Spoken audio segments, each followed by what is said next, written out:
Chers récepteurs, nous y voici dans la deuxième partie de notre premier cours de communication.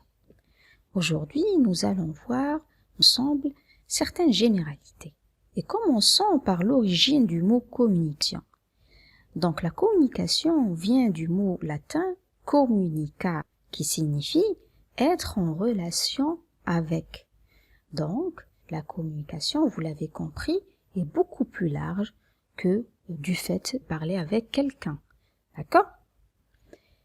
La communication concerne aussi bien l'homme que l'animal, le végétal et la machine. Donc, elle peut être chez l'homme interpersonnelle quand il y a une communication entre deux personnes. Chez l'animal, elle peut être, ou le végétal, pardon, elle peut être intra ou interespèce.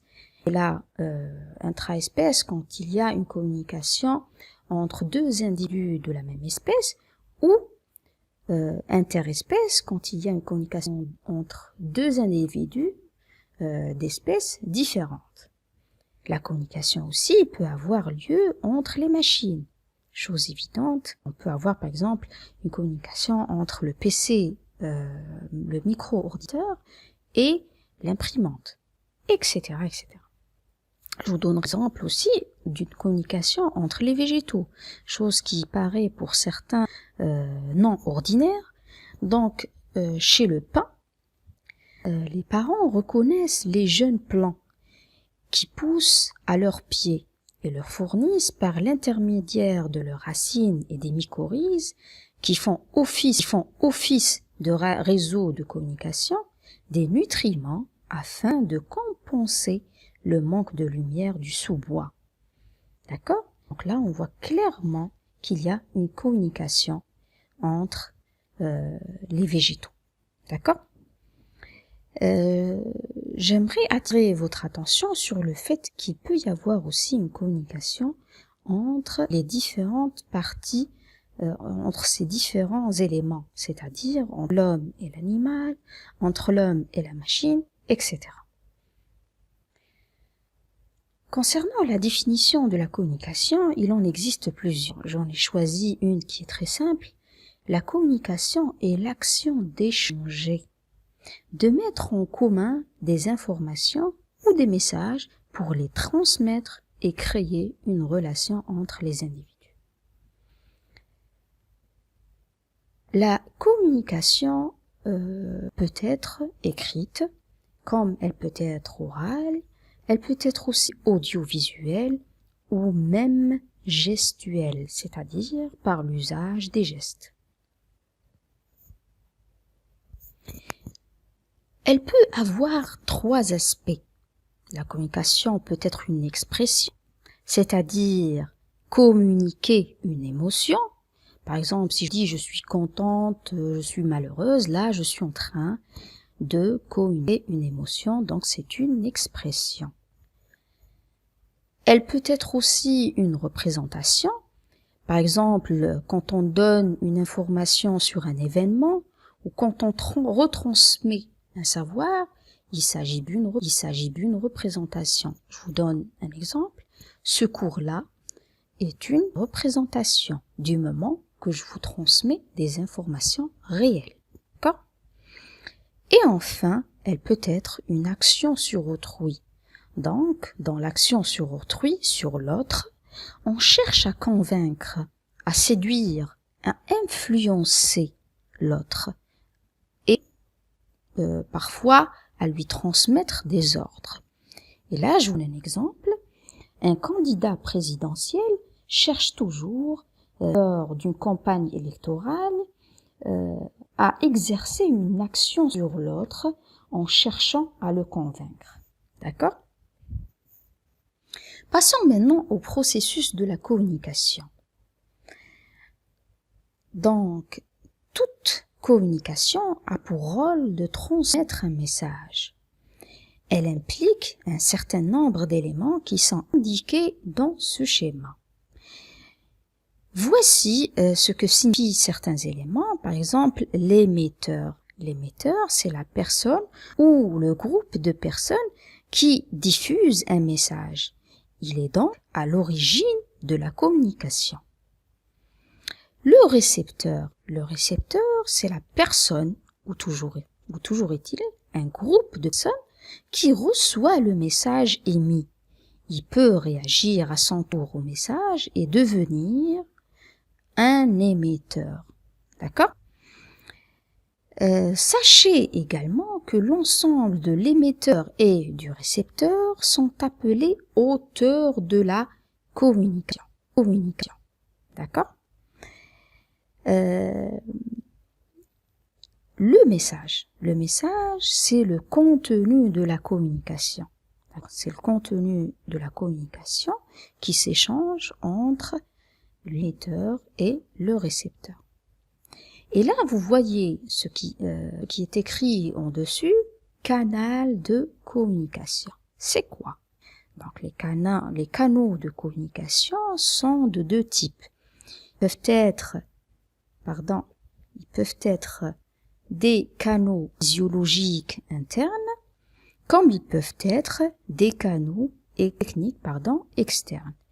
Les canaux physiologiques internes sont les 5 sens, c'est-à-dire l'audition, l'ouïe par exemple, la vue ou la vision, l'odorat ou l'olfaction, le goût ou la gustation, et enfin le toucher. Donc ces 5 sens sont des moyens ou des canaux qui nous permettent de transmettre ou de recevoir le message, et ils sont internes du moment qu'ils sont propres à l'émetteur et au récepteur. Concernant les canaux techniques externes, ils sont externes de l'émetteur et du récepteur, et il s'agit là des moyens externes, par exemple la radio, l'ordinateur, le téléphone portable, etc. Donc, revenons à notre schéma, il nous reste enfin le feedback. Donc, c'est quoi le feedback? Ou, comme on l'appelle aussi, la rétroaction, ou l'effet retour.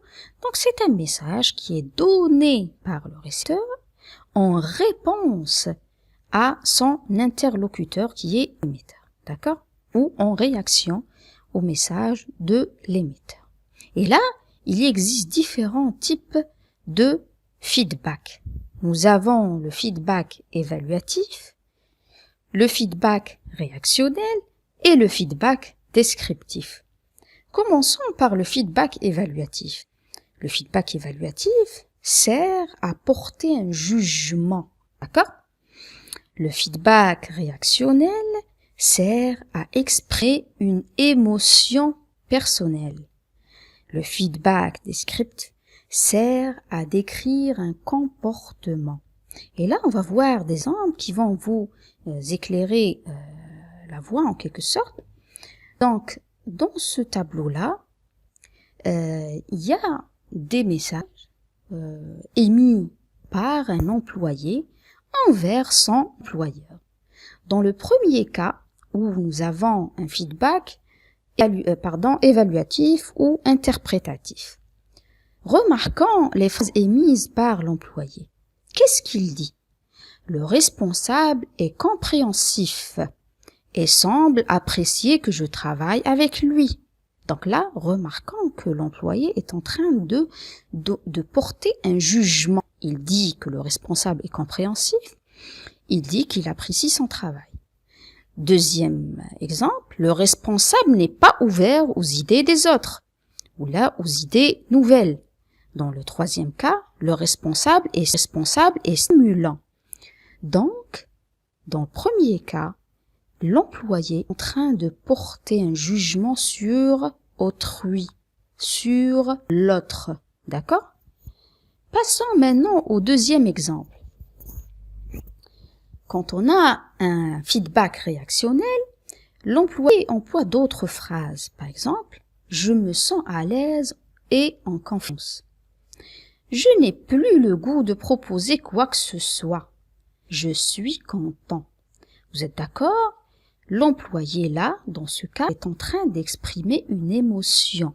D'accord? Il est content, il n'a pas le goût de proposer quoi que ce soit, il se sent en confiance, il se sent à l'aise, etc. Donc, il exprime une émotion. Il exprime ce qu'il y a en soi. D'accord? Le troisième cas qui est le feedback descriptif. L'employé utilise ces phrases. Le responsable est souriant. Il m'a offert un café. Donc, remarquons dans cette phrase que l'employé décrit le comportement responsable, ni plus ni moins. Il n'exprime pas ses émotions et il ne porte pas de jugement. D'accord? Dans la deuxième phrase, les 3 dernières expositions ont été rejetées sans discussion. Donc là, il a raconté les faits. D'accord? Il a raconté les faits. Ce qui s'est passé seulement. Il propose souvent des façons de travailler qui respectent mes valeurs. Là aussi, l'employé, raconte des faits, ni plus ni moins. D'accord? On a vu ensemble les différents types de feedback. Sachez aussi que le feedback peut être verbal, c'est-à-dire écrit ou oral, comme il peut être non-verbal, par l'usage des gestes, des mimiques, ou même en adoptant une certaine attitude. D'accord? Au cours de la transmission du message, il peut y avoir des altérations de la qualité, qui altèrent la qualité et la fiabilité de la communication. Il s'agit bel et bien du bruit, un bruit de communication. C'est quoi un bruit de communication? C'est un élément de perturbation ou tout simplement c'est un parasite de communication. Quels sont les types de bruits lors d'une communication? Il en existe plusieurs.